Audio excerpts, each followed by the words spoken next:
Malong pi ang bong ne seng beche paro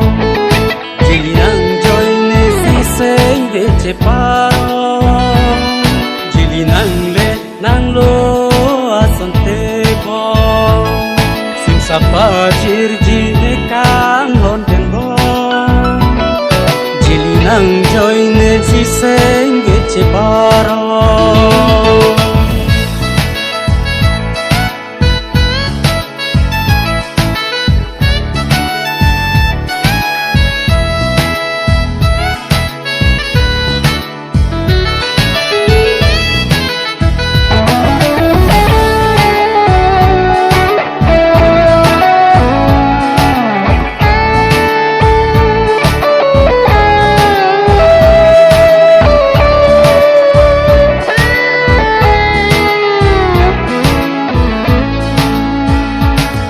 Ni seng chimun thidi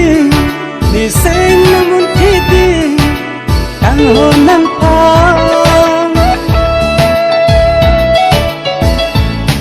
ni seng chimun thidi ni seng namun thidi tang ho nang pa wadu paraje kene nang li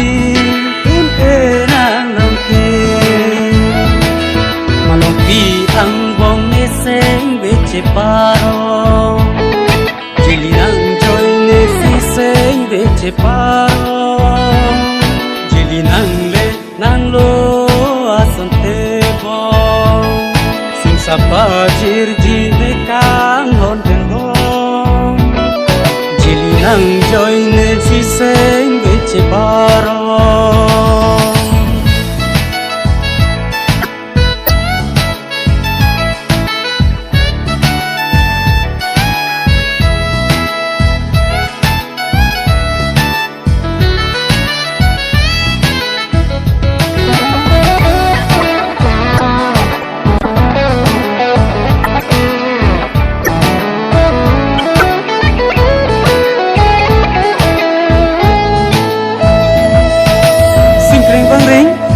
Por nang le lu te kang hon lu chi nang run me ding koi jeng ni pe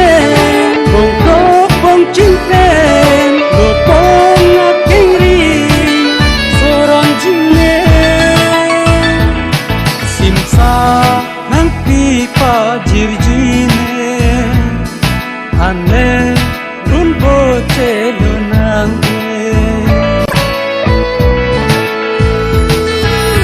Pi ang bong ne seng beche paro Jili nang joy ne si seng beche paro Jili nang le nang lo ason te bo Sim sapa jirji ne kang hon ten bo Jili nang joy ne si seng beche paro